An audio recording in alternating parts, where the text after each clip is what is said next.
Okay, so in this video, hello, welcome to this video. In this video, I will correct the writing for my students from class IELTS 39 for students. But why do I only have 3 essays to correct?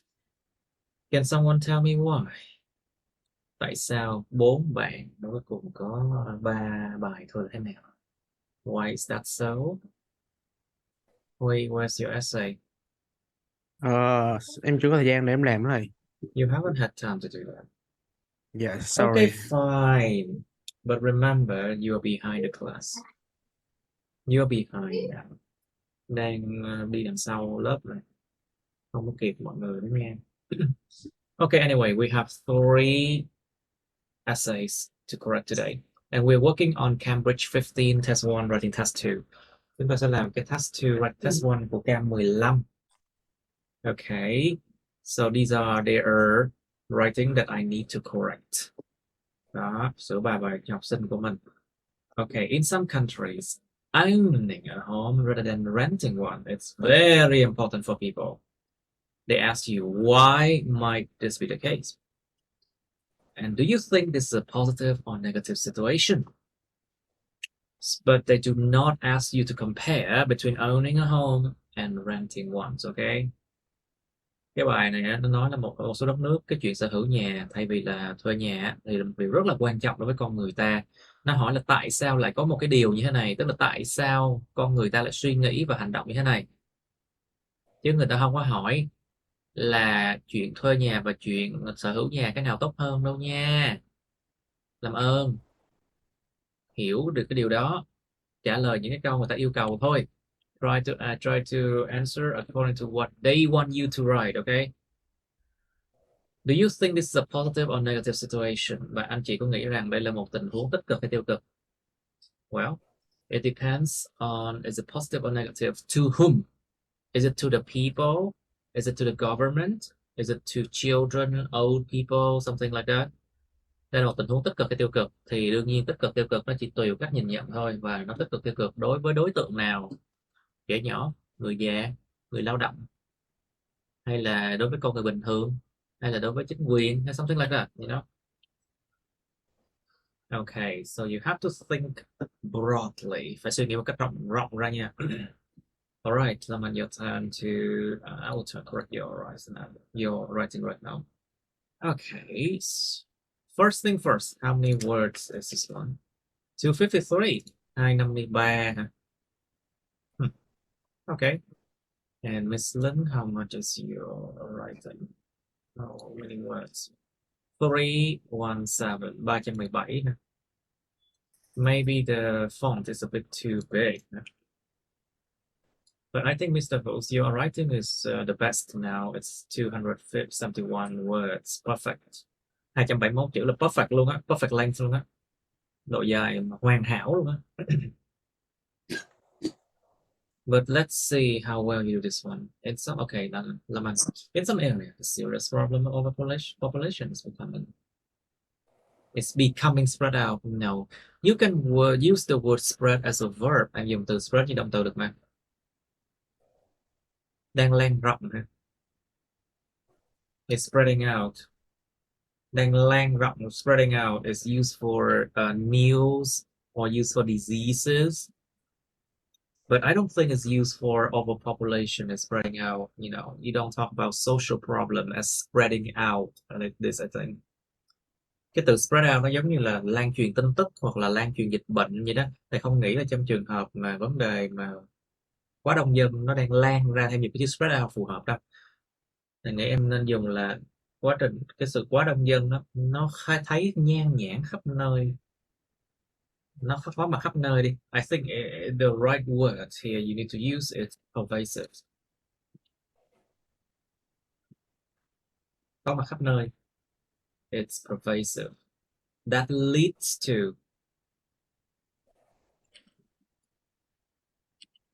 Đằng sau dấu phẩy không có that nhớ không Lam Anh ơi, cái vụ mà mình để quan hệ không xác định á. Remember that after the comma you do not have that. This is a problem with relative clauses, is undefining relative clauses. So which leads to, the fact that, mà dẫn đến sự thật hiển nhiên rằng, real estate in some areas, mà dẫn đến sự thật hiển nhiên rằng real estate ownership is, sự sở hữu bất động sản is attracting, nó đang attracting, considered ở đây đang được cân nhắc thì đúng hơn. It's attracting and it's being considered important. Đang hấp dẫn và đang được coi là quan trọng, đang được cân nhắc là quan trọng. Alo, Đang mày hấp nghe dẫn. không? Alo. What's that, Huy? À, à, à, Okay, remember, turn off your microphone when you're in a call. Why? Okay. When you have outside calls, turn off your microphone. Attracting and being considered important. I think consider more important. Được cân nhắc, được coi như là quan trọng hơn than renting one. Cái tùy chọn mà renting thôi. Nó có một cái thôi, it's just a renting option. Just renting one for people.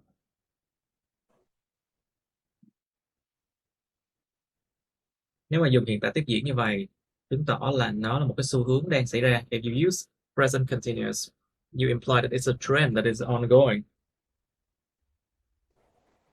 Yeah, for owning a home brings more benefit and significant benefit. What? Những tác động đáng kể hơn.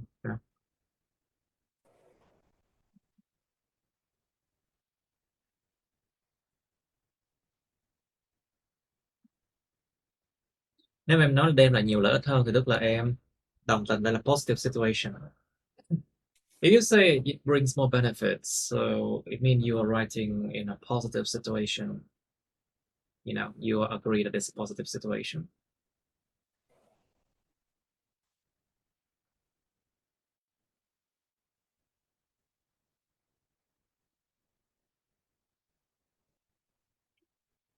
Nhưng cái câu này sai rồi, Nam Anh.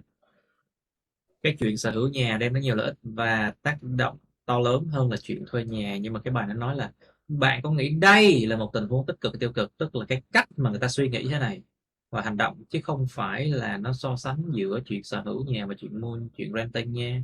Em lại rơi vào cạm bẫy đó rồi.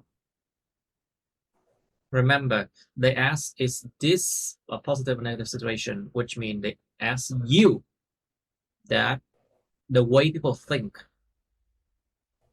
is it positive or negative? They did not ask you to compare between owning a home and renting one. So this sentence là đây.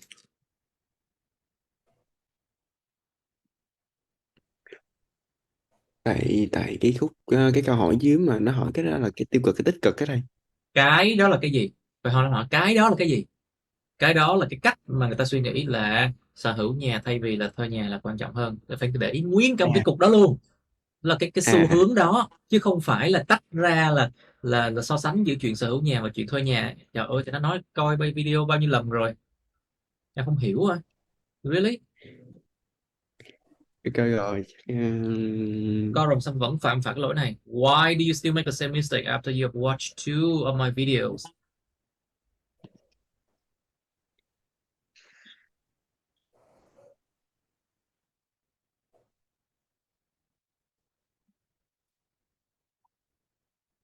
Firstly, okay, you have to explain why now. Reserving an empty referendum.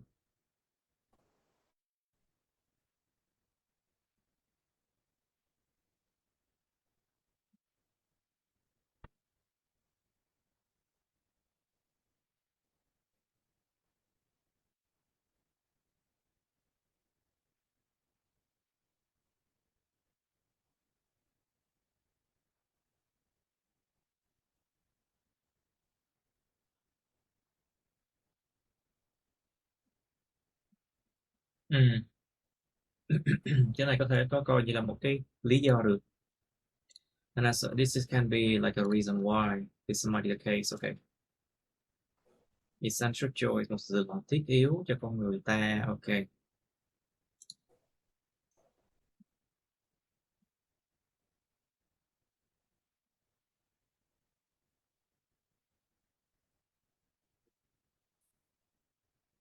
Bảo tồn hay là đặt phòng vậy? Reserve hay là preserve, hai từ đó nghĩa khác nhau hoàn toàn nha. Đặt á thầy, đặt một cái phòng trống. Reserve là đặt phòng. To reserve an empty room for renting or accommodating student room.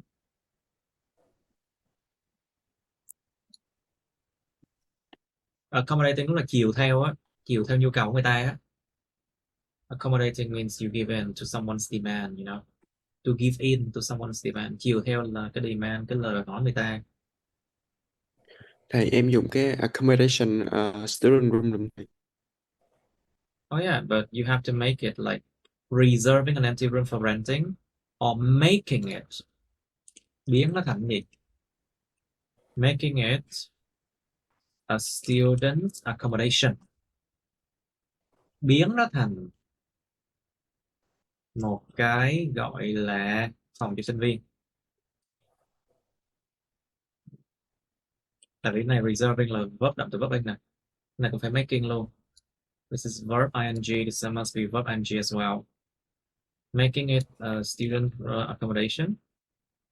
Ờ, hai cái chuyện này thì không cần dấu phẩy, là you do not need this comma here because this whole thing can act like a subject already.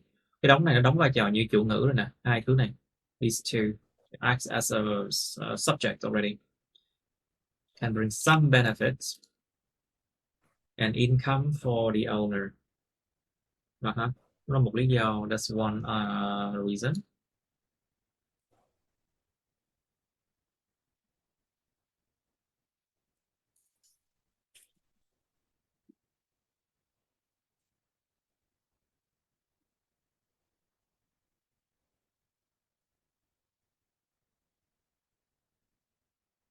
Thứ nhì là thêm thêm vào đó cái sự gia tăng đáng kể.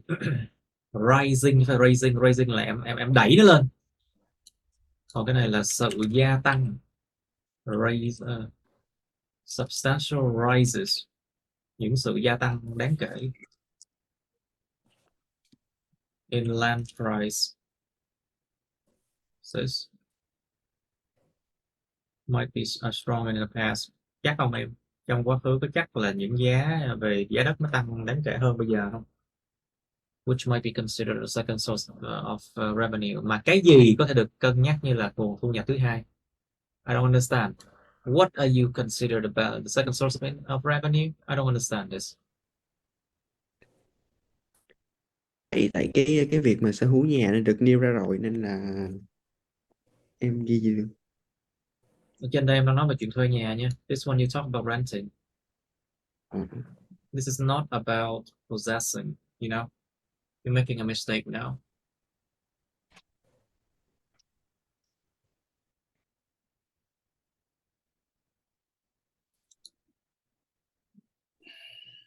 Hai này không liên quan. These two are not related that much because one is about renting, one is about buying a house. Besides having a home affect the economy of the family. And with that, raising the income. Oh, raise a fund. You know the word raise fund, right? Fundraising, right? Góp vốn. Raising the income of them will be will maintain in the future instead of wasting rent monthly.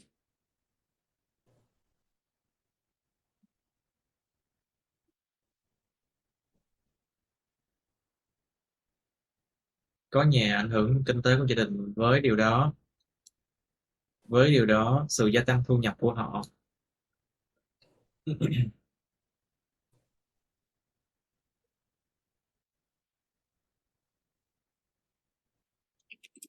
Một sự cải thiện thu nhập đi, an improvement in income to maintain in the future, một sự cải thiện về thu nhập sẽ được giữ vững trong tương lai. Thầy With ơi, that, an improvement. Say again. Ý là cho em hỏi là khi mà mình đã có cái từ substantial rise ấy thầy, thì mình có cần phải thêm cái từ stronger không thầy? Tức là em thấy nó hơi bị dư thừa ấy. Tại vì Which đã one? tăng đáng kể. Which Cái câu one? ở trên thầy, cái chỗ mà À, forever ấy. Ý là em hỏi là cái đoạn đấy khi mà mình đã xài substantial rise ấy, thì có cần phải sử dụng thêm stronger không? Tại vì em thấy nó hơi bị dư thừa, tại vì khi mà để gia tăng đáng kể yeah, là of chứng course, if tỏ you nó have phải, substantial and this is stronger, it sounds a bit redundant. Yeah, hơi dư thừa đấy. tức là đã đáng kể thì chứng tỏ là nó phải phải phải là Okay, mạnh so rồi thầy. you shouldn't have this one. Oh yeah, true. Rất tốt. Có logic, có phát triển và logic. Good. Good logic. It's wasting rent monthly as a result, having homes still an essential chore for people. Cái này là một lý do rất là tốt để ủng hộ chuyện tại sao con người ta nghĩ như thế. This is a very good reason to support why people want to have a house rather than renting. Very good.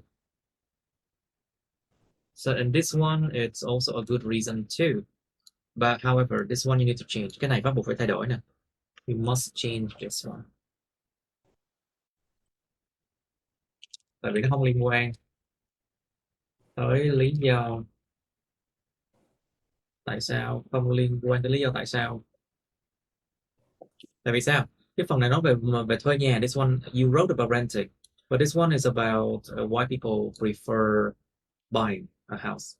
Cái phần này là liên quan đến tại sao con người ta lại thích mua nhà hơn là thuê nhà. Em thấy không liên quan không? Trên đây không?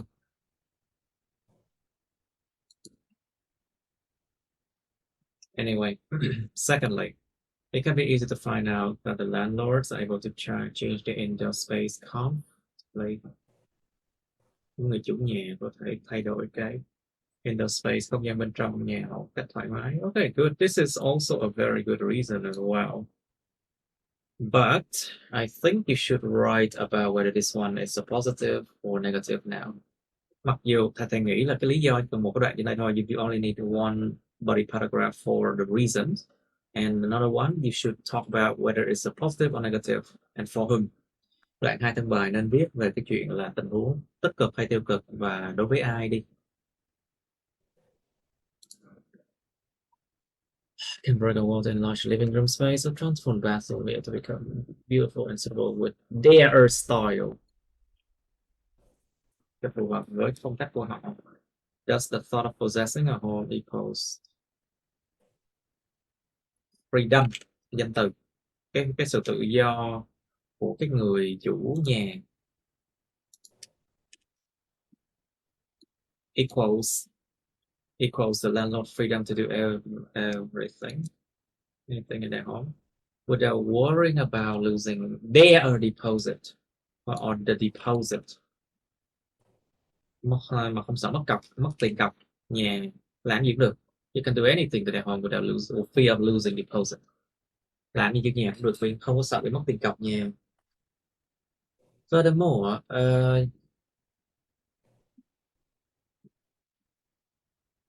you will have to deal with changing accommodation suddenly or no longer valid contract.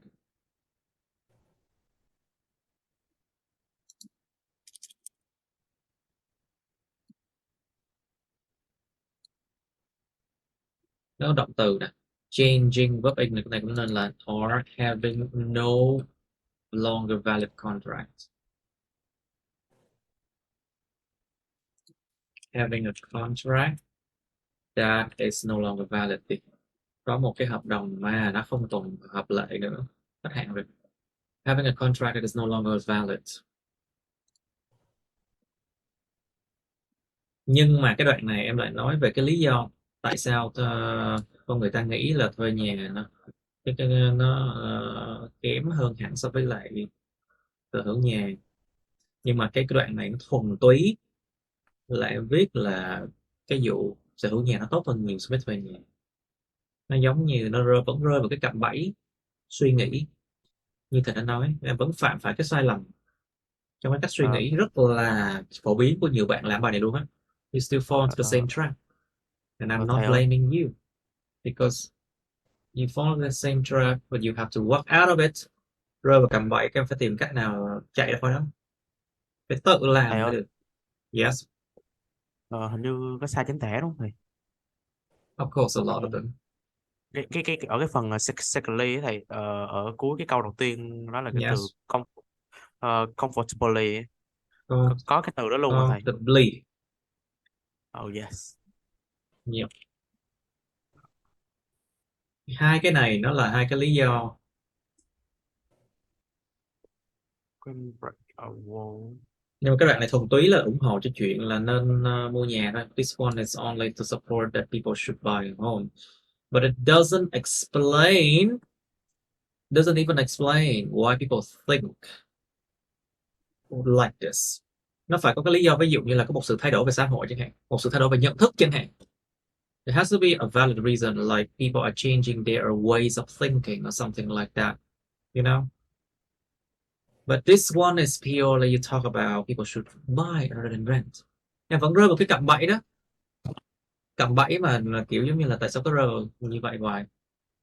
Làm lại đi, viết lại bài này đi. Try to redo this one. To the communist was a nation.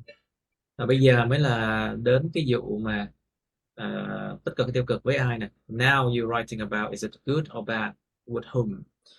To the country as well as the nation, đối với nền kinh tế cũng như là đất nước. Nước nhà có thể cải thiện land tax, thuế đất ở những đất nước nè. Land tax in country, for example, every year the source of the revenue holds about 10.75%, which bring a large amount of money for the economy of countries. Thì cái này nó là một cái điều tích cực đấy. This is a benefit, yes. But you should write more about this one. Em nên viết thêm một cái định điểm nữa về tại sao nó positive đi. I think you should write one more. Or why it's positive. And then you should write a conclusion. Where's the conclusion? Không thấy kết bài luôn. Nói cho viết lại đi mà. Nhiều vấn đề và suy luận quá. Too many problems with your logic again.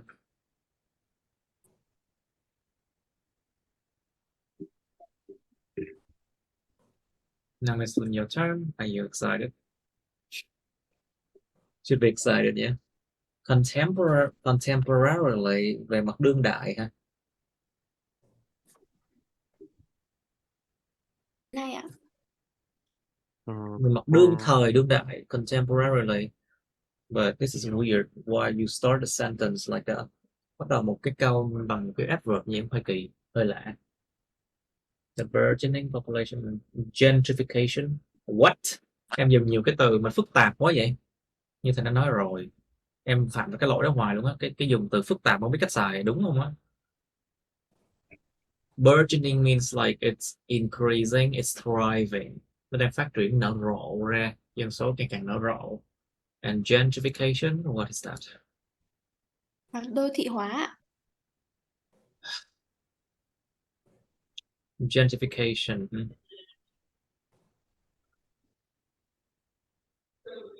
Là một cái nơi mà từ một khu vực nghèo nàn, nó biến đổi từ nơi là một khu vực nghèo nàn trở thành một khu vực giàu hơn. Nó không phải là đô thị hóa, nó chính là sự giàu nên của một cái khu vực chứ không phải đô thị hóa nha. It is the fact that a place become richer and richer through time. It is not urbanization. No, it's not. Be careful, you misunderstood this one. But gentrification can be used here, I think, because the fact that people have more money, yeah, through time they can buy houses. Nó dùng được tại vì mình nó liên quan đến chuyện mà con người ta có nhiều tiền hơn, người ta có giờ nó mua nhà chẳng hạn. Okay. Leading to the lack of accommodations and new point of view that has brought in citizen, và một cái điểm nhìn mới đã đem vào những công dân ha, and new point of view has brought in citizens. There's numerous people deem that, nhiều người họ khẳng định rằng housing possessions, sự sở hữu nhà, preferable choice than the rental option. Cái này nghe y chang cách nói của thầy vậy. Exactly the same way I would write it myself.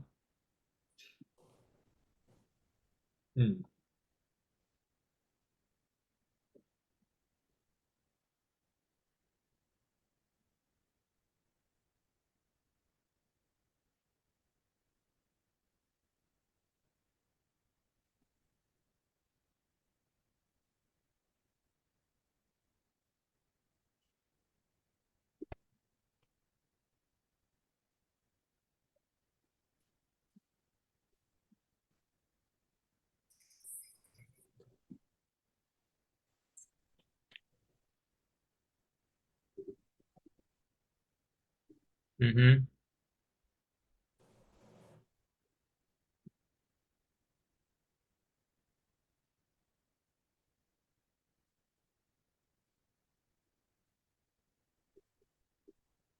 Ok, nói chung cái logic của Linh tốt. I think your logic is better. But we still have to look at the reason why people think so. Chúng ta vẫn phải nên nghĩ về cái chuyện tại sao con người ta lại nghĩ như thế. Ok. Đã có hai cái động cơ đằng sau cái hiện tượng này, tức là lý do đó. Two drive behind this phenomenon, which means these are two reasons.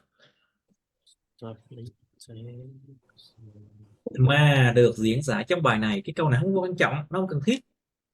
Interpreted as a, and it might be regarded as a positive in several aspects.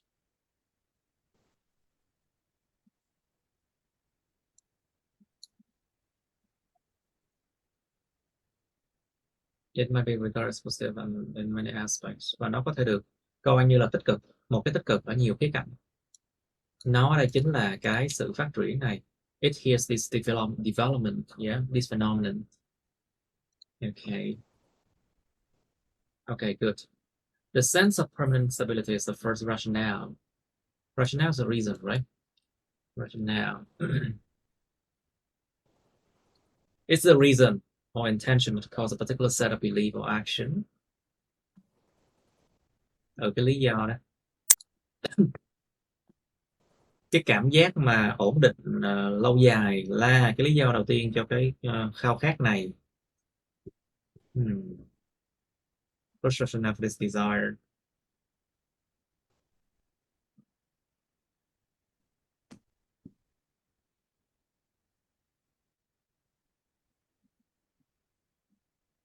Perturbation.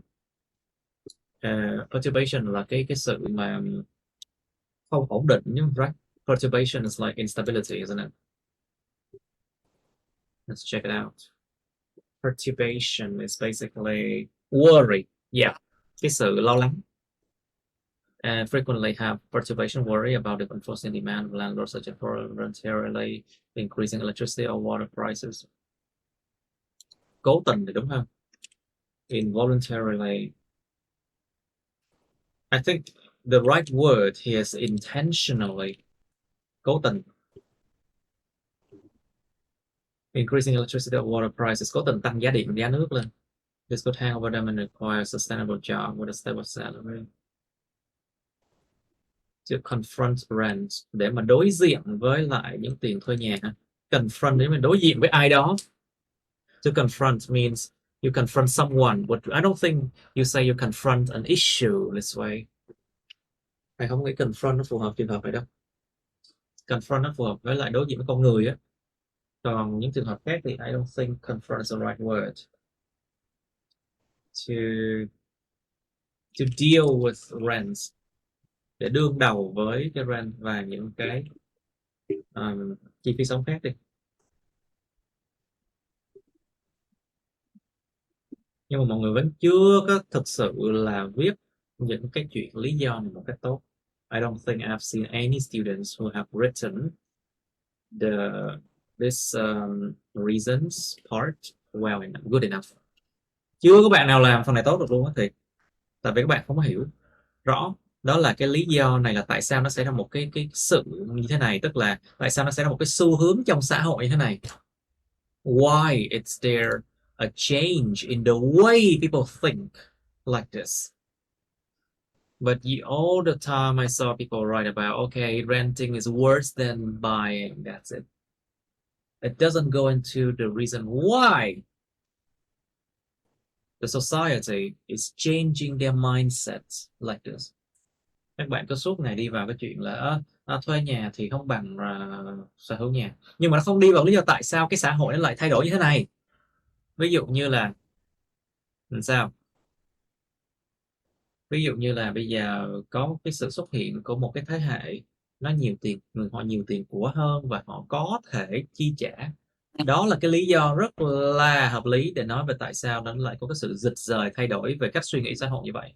Chẳng hạn, you can talk about a reason that is like the middle class that has a good salary, it's growing, and they are growing and growing, so they are much more able to buy homes. This is a trend in the society. Đó là một cái xu hướng trong xã hội, thì nó mới dẫn đến chuyện là có một cái thay đổi trong xã hội như vậy. It's a trend in society that leads to this phenomenon we're seeing now. Đó là cái cách để mà tiếp cận đúng đó. That's the right way to write. But unfortunately, I'm sorry, the way you write is very good, but wrong approach. Cách các bạn viết rất là tốt, nhưng mà các bạn hiểu đề lại sai. Sorry. Say again. Did you say something?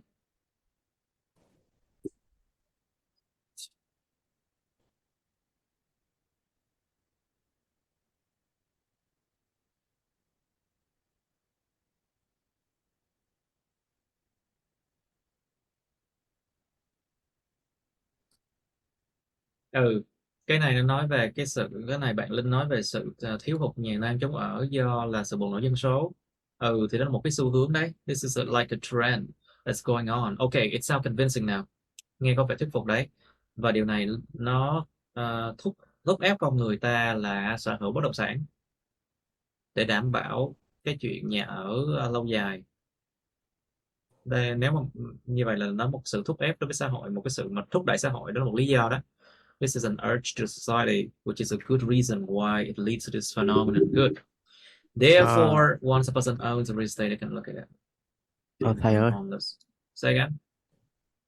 cho em hỏi là ở cái phần đầu của thầy, cái đoạn là từ the sense of permanent, nghĩa là trong cái phần đấy là ban đầu là bạn đang nói tới cái việc rằng là cái việc mà cái lý do đầu tiên mà đó là lý do mà họ muốn mua một căn nhà hơn là thuê nhà á, là để mà họ ổn định cái cuộc sống về lâu dài.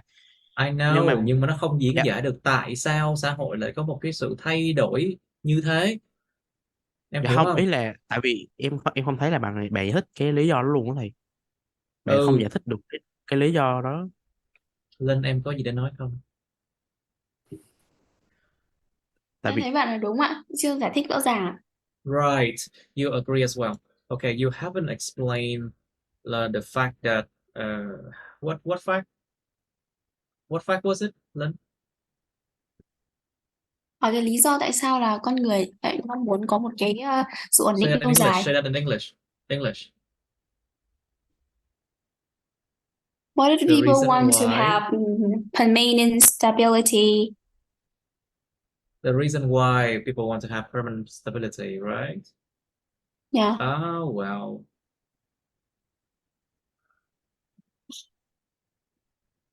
But I think this one... Okay, until here, your reason sounds convincing enough. Cho đến cái khúc này, thầy cảm thấy như là cái lý do của em á, nó đủ thuyết phục và nó đi đúng hướng. This one is still good. But the other one, I think it's still wrong in the way you approach it. It's not good enough. Như thầy đã nói, ví dụ em ghi như là có một sự xuất hiện của tầng lớp mà có nhiều tiền hơn chẳng hạn, thì họ có thể mua được nhiều nhà hơn chẳng hạn. Đó là một cái lý do nghe rất là hợp lý đó, về cái đó là về cái sự thay đổi xã hội á. Còn cái chuyện mà con người ta có thể sở hữu nhà sao không phải trả tiền rent này gì đó, tất cả cái đống này thì thời nào mà chẳng vậy. Nó không có nói được cái lý do tại sao xã hội bây giờ nó thay đổi như vậy, em hiểu không? All the Yeah. reason you say here, basically, it cannot be applied to any era in history. But now we're talking about a trend, an ongoing trend, a phenomenon that is happening right now. So you have to say something like, for example, there is an appearance of there's a appearance of more and more people with ability to buy homes, for example, in the society right now. That is the right way. Or you can say that maybe giá nhà bây giờ nó càng ngày càng có khả năng để mua được hơn đối với những người lao động chẳng hạn. Đó là một cái xu hướng ngày càng xuất hiện chẳng hạn. if you can say that the house prices are being more and more affordable to the workers, which is an ongoing thing going on. Or you can say that more and more housing projects are being built, which with affordable prices. Mình có thể nói là càng nhiều dự án nhà được xây dựng với cái giá phải chăng. Đó là một cái điều đang thay đổi trong xã hội, nó mới dẫn đến cái sự là suy nghĩ như thế này. Đó, mà bạn hiểu không? You understand my reason? You understand the way I say? Yeah. So there's still a lot of problems you could work it out, but you must be careful with the logic, the way you approach these exercises. Các bạn viết có thể viết hay lắm, nhưng mà cái vấn đề về logic á sẽ phạm phải hoài luôn á, phạm phải hoài luôn á. Tại vì nó là một cái vấn đề rất là khó để chỉnh, và trừ khi các bạn phải cố gắng mà ép bản thân chỉnh thôi, và phải rất là khó tánh với bản thân, nhìn đi nhìn lại, nhìn tới nhìn lui, đọc đi đọc lại. Alright.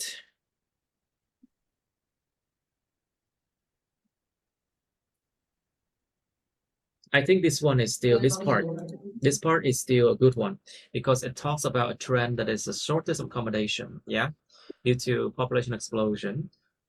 Cái chỗ này nó vẫn đúng, nó vẫn là ổn đối với lại cái lý do tại sao nó nói về một cái điều mà đang xảy ra nè, đang có một sự thiếu hụt nhà ở do là cái sự bùng nổ dân số. Đó là một cái vấn đề đang nhức nhối chẳng hạn, thì đó là một cái lý do tốt để nói được nó xảy ra hiện tượng như thế này. So I still think this part is good enough, but therefore once a person owns real estate, they can allocate their finance comfortably without the fear of becoming homeless. Cái này nó nghe nó chung chung lắm, thời nào chẳng vậy. This one sounds vague because at any time in history people can, you know, allocate their finance comfortably without the fear of becoming homeless. You know, this one, it's not about what's going on in the society right now. Cái phần này nó không phải những cái đang diễn ra trong xã hội. You know? Yeah. Okay.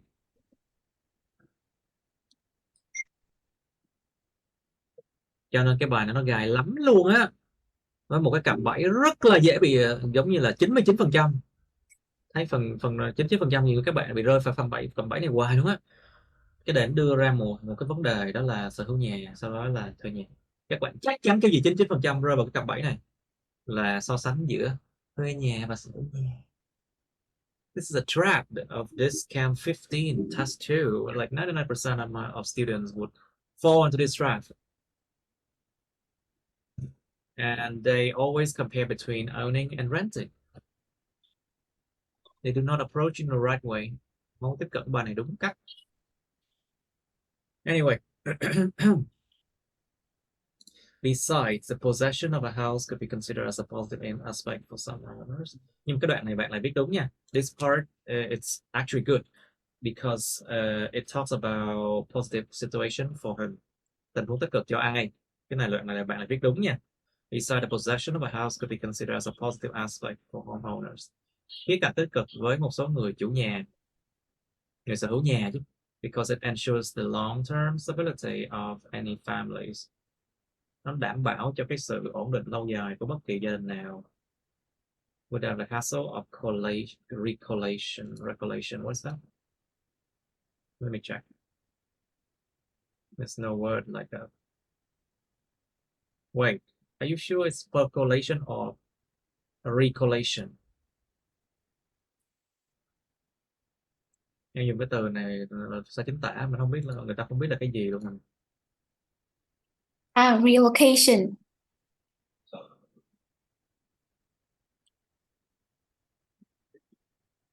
Relocation. Location. Phải chuyển nhà. Okay, relocation means moving, move out. Cuối hợp đồng, ok.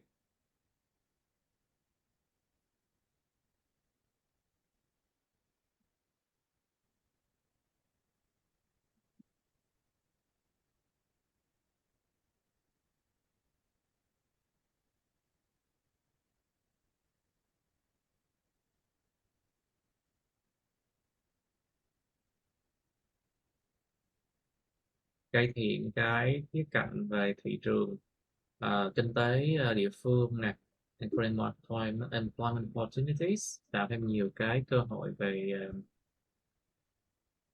thuê mướn cái từ đó là tái lao động. tái định cư. Ừ, for laborers as well as businesses. Cơ hội về nghề nghiệp, employment opportunities. You can talk about like accommodation for people, you know. Creating Say again. Oh, I said like you, creating more accommodation for people.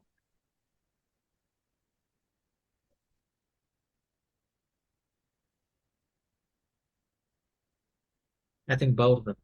Creating more accommodation and employment opportunities, tạo ra nhiều nơi ăn trốn ở và cơ hội nghề nghiệp.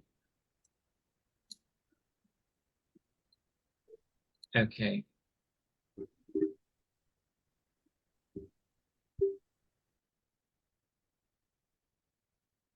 Cái đoạn này bạn viết đúng, tại vì cho nó hỏi là đây là một cái sự phát triển tích cực hay tiêu cực, thì mình có thể nói là tích cực với ai, tiêu cực với ai nhé. Mình không cần biết đây là cái xu hướng hay gì cả, như là cái cách tiếp cận của cái lý do tại sao lại có cái điều như thế này, you know. For is it a positive or negative development? You do not have to write in a way that it's an ongoing trend, you know.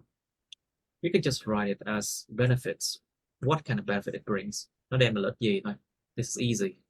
But why is this the case?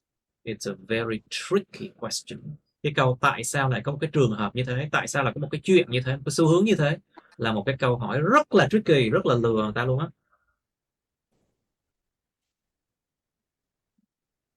And a lot of people can fall in this trap. Rất nhiều người có thể rơi vào cái cạm bẫy này, tại bạn hiểu đề sai. Tình hình quốc tế thế nào? What's that? Okay, and in conclusion, the phenomenon of people choosing to purchase a house rather than rent a section.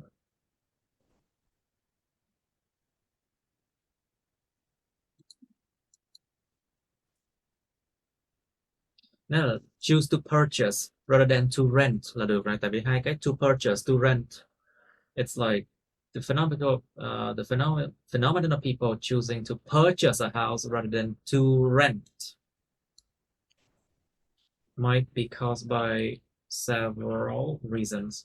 Tại chỗ này là to purchase, chứ này không phải là to rent luôn. Cấu trúc song song, parallel structure, you know. It's parallel structure to purchase a house and then rather than to rent. Might be caused by several reasons, có thể bị gây ra bởi nhiều lý do, including the long-term stability and the concern of lack of accommodation.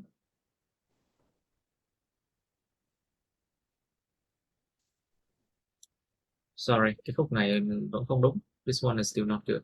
Trên này đã không đúng, trên này sao đúng được? Over here, if it's not good, how could you get it right here? So, no. However, its positive aspect to the country as well as individual undeniable. Tuy nhiên, những khía cạnh tích cực của nó đối với đất nước cũng như là những cá nhân thì không thể chối bỏ được. So it means that this is a positive development. Nếu mình viết như vậy là mình tái khẳng định một lần nữa đó là một sự phát triển tích cực.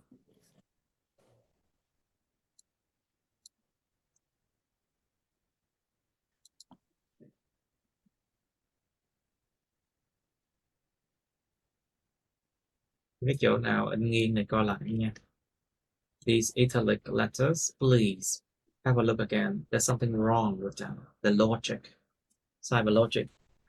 Now, Mr. Wu, currently people think it is more important to be a homeowner than a renter because of privacy and personal space.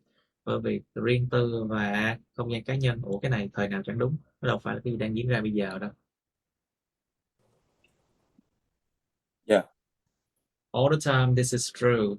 Doesn't matter if it's like the past, present, or future, is all true.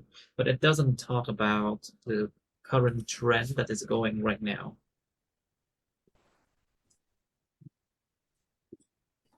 Dạ rồi. Okay. Lại rơi vào cái lầm cạm bẫy rồi. You still fall in the same trap. Sorry.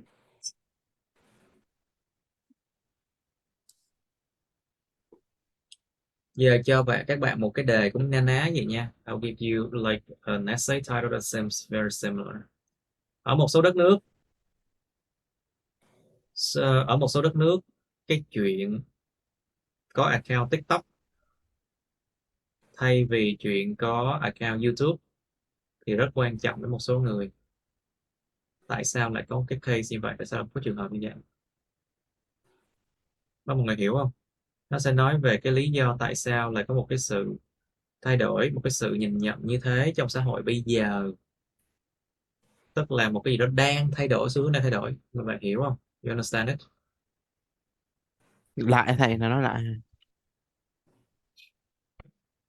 Ở một số đất nước, cái chuyện sở hữu cái account TikTok thay vì là account YouTube thì rất quan trọng đối với nhiều người.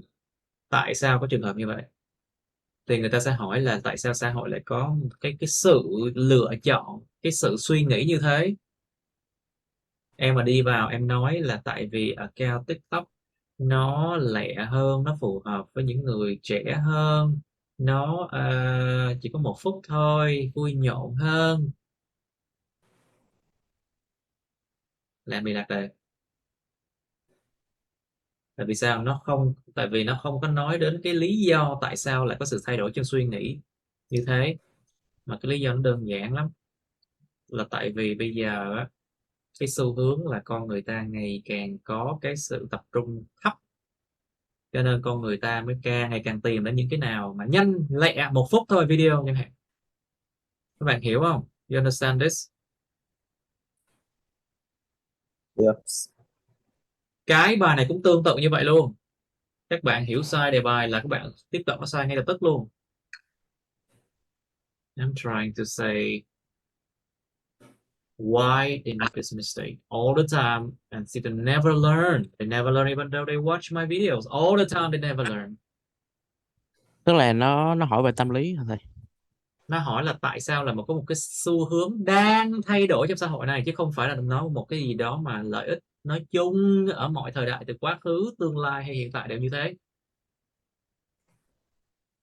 Tức là không quan tâm những gì mà cái đó nó mang lại đúng không thầy? Không quan tâm.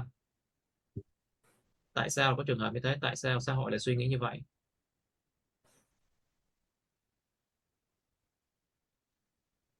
Ok. Bạn nào giải thích được cho Huy đi, hoặc là cho Tâm Anh đi. Mình mệt quá. Someone explain that to him, please. Không, em hiểu rồi. Hiểu sao vẫn làm sao hoài. Cái này thầy nói ở cái video mà trước rồi cho các bạn, nhưng mà nhiều khi thầy nói không có kỹ. I think in my previous video I didn't talk about this issue, why might it be the case. I didn't talk about it very clearly, I think. Anyway, let's see how Mr. Lovell was doing it. However, I strongly believe that owning home is a more negative situation than positive. Tôi tin rằng cái chuyện sở hữu nhà là một cái tình huống tiêu cực hơn là tích cực. Cho hàng nhiều thế kỷ, bất chấp vùng miền và cái giống như là loài người thuộc về cái chủng tộc nào. Chúng tập People have desire to have a shelter strengthened. Okay.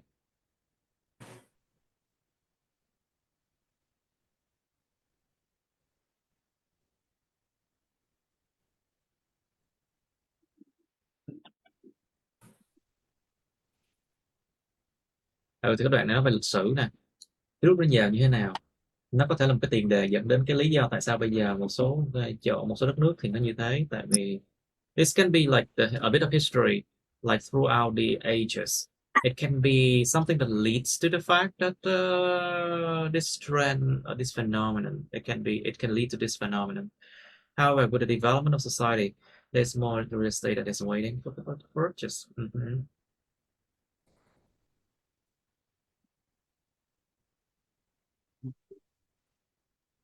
Với sự phát triển của xã hội, có ngày càng nhiều thì nó nói về cái xu hướng. If you say more and more, it is a trend that's going on. So this is important. Cái chỗ này nó quan trọng nè. Ngày càng nhiều mới đúng. There is more and more real estate that is waiting cái kiểu bất động sản. Real estate, I think you should use the word property. Em có dùng từ này rồi nên em cũng đổi xíu. But real estate is uncountable. Chữ real estate không đếm được đâu. Ngày càng nhiều bất động sản mà đếm được phải dùng cái từ này mới đúng nha. Yeah. You have to use something that is countable here, I think. More and more properties that are waiting for people to purchase. Dùng hiện tại tiếp diễn để nói về cái xu hướng hiện tại xã hội này. Yeah, you can use present continuous to talk about an ongoing trend. But the price of that is usually so high that the amount of people with huge debts for years. Những khoản nợ lớn cho hàng nhiều năm luôn.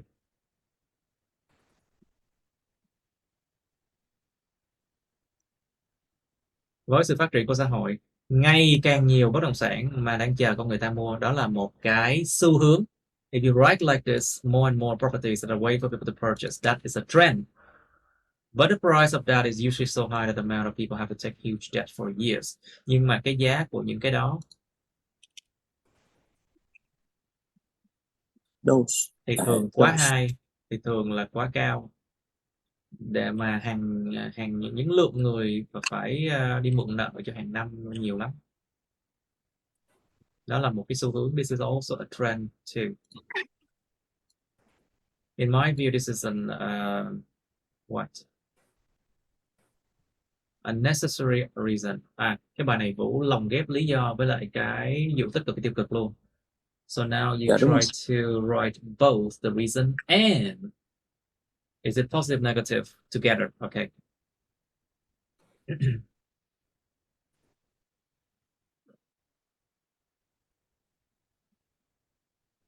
Theo tôi, nhận định của tôi, đây là một cái lý do không cần thiết hả, mà cần phải được chi trả hả? What? Một lý do không cần thiết mà cần phải được chi trả là sao, không hiểu. I don't understand this one. I don't understand. What did you write?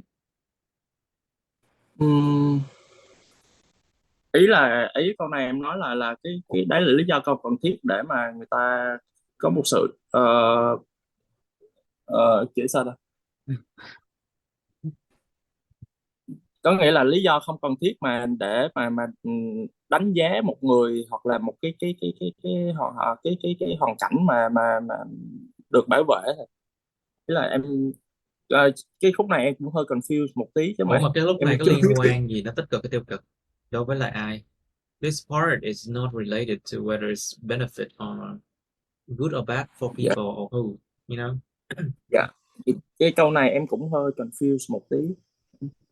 Để làm gì? Cái câu để làm gì á, nó quan trọng lắm nha. For what? What is it for? It's important.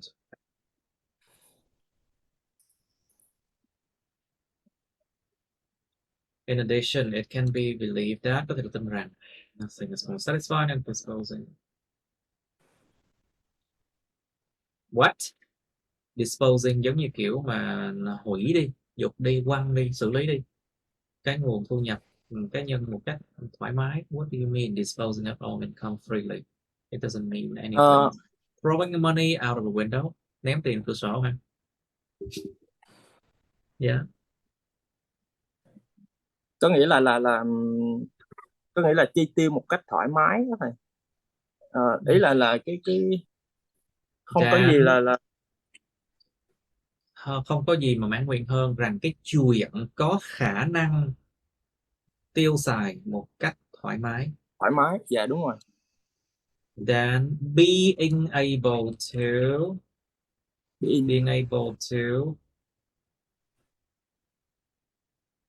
to spend money comfortably. Thì có khả năng dành tiền một cách thoải mái. You're able to use monetary resources comfortably. Mà hơn là chuyện có thể sử dụng cái nguồn tài nguyên tài chính tiền bạc một cách thoải mái. Không có gì mãn nguyện hơn chuyện có thể xài tiền thoải mái. Thầy ơi, Yes. cho em hỏi lại ở cái phần ở trên đó thầy, ý là kiểu em thấy ở cái đầu tiên, cái phần mà for century ấy, Ờ, ở cái đoạn mà to hire a shelter thì em nghĩ là cái từ nó hơi nó Shelter là tại cái vì nơi để trú ẩn thôi, nơi shelter là nơi trú ẩn thôi. A dạ, shelter tại is a vì place where people em can, go in. em có em có tìm hiểu thì kiểu shelter nó mang tính chất là tạm thời ở đây, thì Shelter is giống only temporary. nó Tạm cũng thời thôi giống mà. như việc mình đi thuê nhà gì, thì mình cũng không thể nói rằng là nó sẽ ấy là ở Không cái đoạn có cuối. chỗ chui ra chui vô. Ở cái câu cuối bạn có nói là nó sẽ bạn sẽ không sợ bị đuổi ra khỏi nhà với bất kỳ lý do gì. Với tức là nó hơi nghe nó hơi bị ngược đó thầy,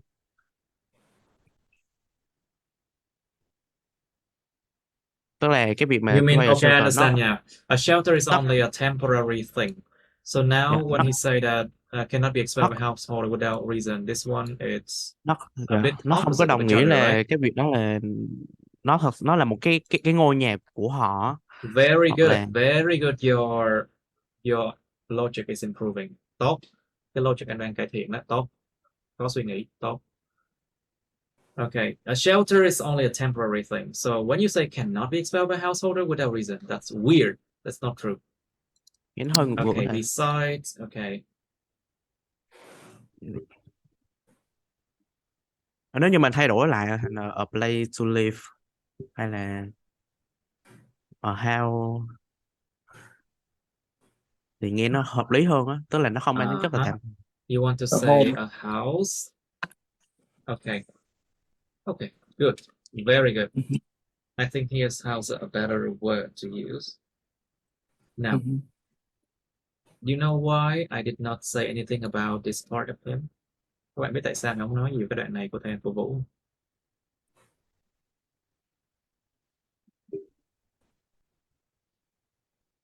Tại vì Vũ nó là một cái lịch sử, nó diễn ra lâu từ trước giờ rồi.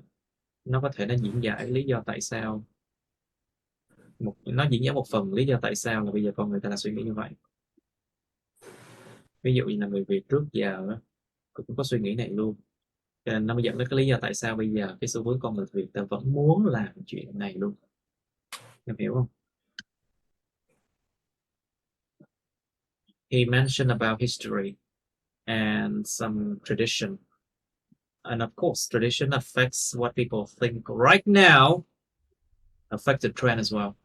Cái xu hướng nó bị ảnh hưởng bởi cái tradition, nó bị ảnh hưởng bởi cái truyền thống của từng đất nước, từng nơi.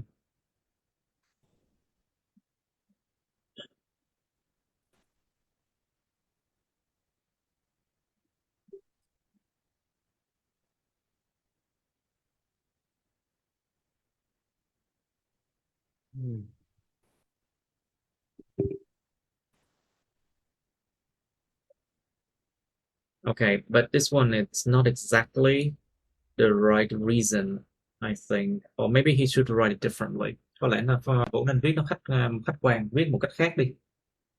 Cái này đi. Yeah. I think maybe a different approach will work.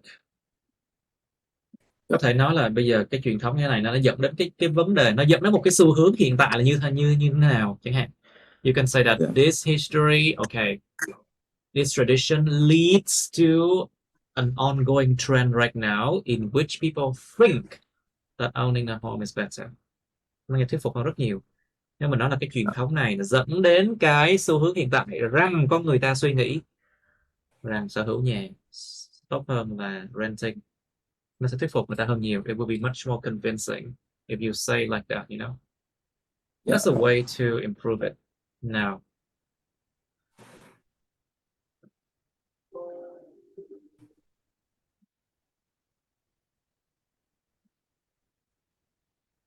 thay thế cái chuyện trở thành nô lệ của cái tài sản, replacing becoming a slave's property. Yep. Therefore, more people choose to rent a house and try to similar quality of life, less expenses. After all, nothing is permanent in a house. Sau tất cả chẳng có gì là vĩnh cửu dù là cái ngôi nhà. True.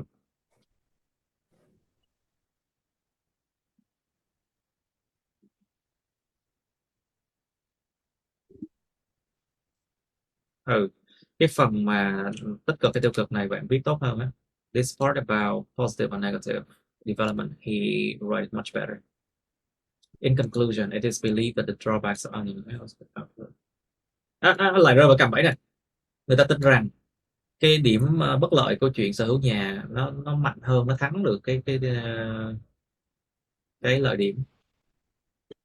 Lại rơi vào cái cạm bẫy rồi. You fall into the trap Dạ. again. And people should accept and adapt to this idea of rating society. Và con người ta nên chấp nhận và thích ứng với cái ý tưởng rating. What is rating? là là cái thứ Renting, hạng, right? rank.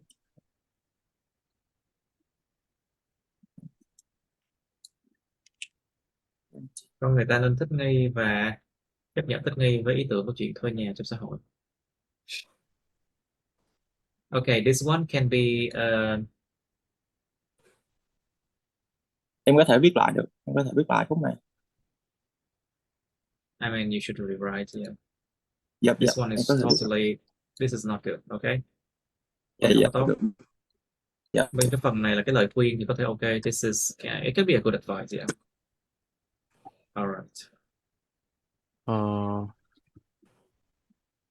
But I still think you need to rewrite this one. Dạ. Okay. Any question? I need more question. từ từ thôi. Cái đoạn in addition á, em thấy nó hơi, tức là nó hơi sao sao thôi. Thêm vào đó có thể được tin rằng chẳng có gì là mãn nguyện hơn là chuyện có thể sử dụng cái nguồn tiền một cách thoải mái, thay thế cái chuyện Dạ, trở cái đoạn thành nô lệ của cái tài sản. là sao thầy? Đấy là nếu mà em sở hữu nhà đi thì coi như em Dạ. dính với cái nhà đó luôn, em không đi đâu được đâu. Nhưng mà bạn phải nói rõ hơn cái điều đó. It Dạ. means that if you have owned a house, you stick with it. You cannot go away without it, right? So Yeah. it's like a slave of property. That's what he meant. But he has to make it clear that point. Bạn thiếu cái khoản đó, bạn không có làm clear, không có làm rõ cái điều đó. Cho nên em nghe Nhưng nó mà thấy sao sao là cái vậy đoạn đó. sau á, cái đoạn Uh-huh. sau nữa. Therefore, Nhưng more people choose tức to là rent ở cái đoạn house. cuối cùng á, cái đoạn mà after all á, nothing Uh-huh. is permanent even a house, nó không, đó là nó không liên quan gì đến ở cái đoạn trên đó, cái đoạn mà từ đoạn therefore nhiều người chọn thuê You nhà mean được hưởng this chất one lượng is cuộc sống irrelevant tương đương là, compared to this one? dạ, tức là nó không liên quan gì tới cái after all, tức là nó tại vì mình đang nói là về việc cái chi phí Đồng ý. This is và not cái related. việc mà, dạ, về việc mình thích ở chỗ này chỗ kia thì cái đó không nói, nhưng mà nó không liên quan đến tính, tự nhiên là không có gì là vĩnh viễn, kể cả là một ngôi nhà, Chính nghe nó không xác có luôn. hợp lý lắm thầy. You are correct. You are correct. Very good. Very good. I commend you. Nếu như mà cái đoạn này Có lời mà khen nói đấy. một cách khác á, thì sẽ hợp lý Because hơn this so one với is con. it's not related to this sentence, right? Vì thế nhiều người chọn thuê nhà phải hưởng thụ cái chất lượng cuộc sống giống như vậy, nhưng mà ít có những khoản chi phí hơn. Chấm. Sau tất cả chẳng có gì là vĩnh cửu cả dù ngôi nhà. What? These two are not related. Be careful.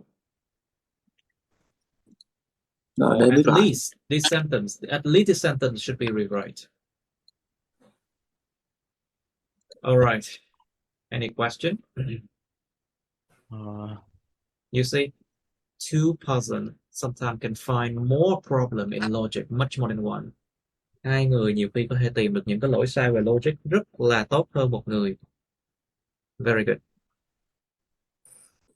Thật ra cái bài này em cũng viết hơi khó, tại vì em muốn đi có nghĩa là thường là mọi người viết nhiều hơn, nhưng mà em muốn viết cho nó negative nhiều hơn.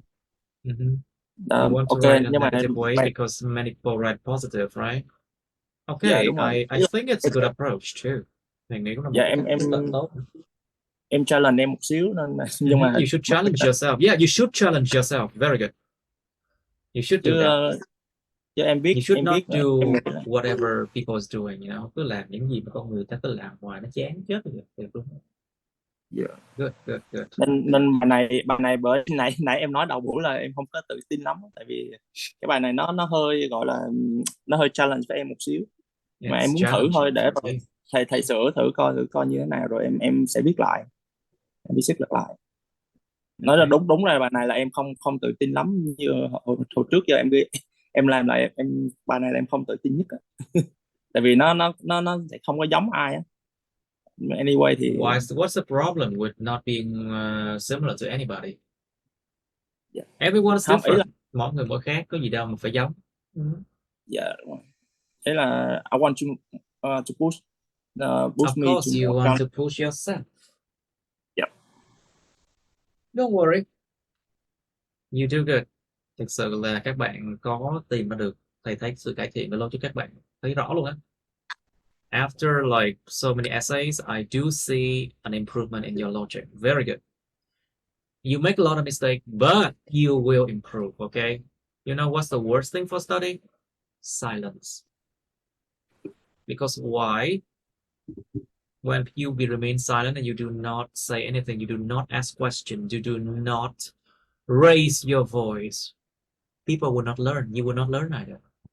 Khi mà học và các bạn cứ im lặng, không có raise your voice, không có nêu lên cái ý kiến của các bạn chẳng học được gì cả, người ta cũng chẳng học được gì. Anyway, any more question? No. Miss No. Linh, Lâm Anh. Okay, we can end here. Okay, that's the end of my videos. Please like, share this video with your friends, subscribe to my YouTube channel, and press on the bell button next to the subscribe button so you can get notified about my new uploads, okay? You can also press follow my Facebook, but please don't add me on Facebook as friends, okay? Cảm ơn các bạn đã theo dõi nha. Các bạn hãy nhấn vào like, chia sẻ video này bạn bè các bạn. Nhấn vào nút đăng ký kênh YouTube mình và nút cái chuông kế bên cạnh để đăng ký kênh á, để mà các bạn sẽ được thông báo về những video mới nha. Các bạn cũng có thể nhấn vào nút theo dõi Facebook mình, nhưng nhớ đừng kết bạn Facebook mình nha. Thank you and see you. Bye.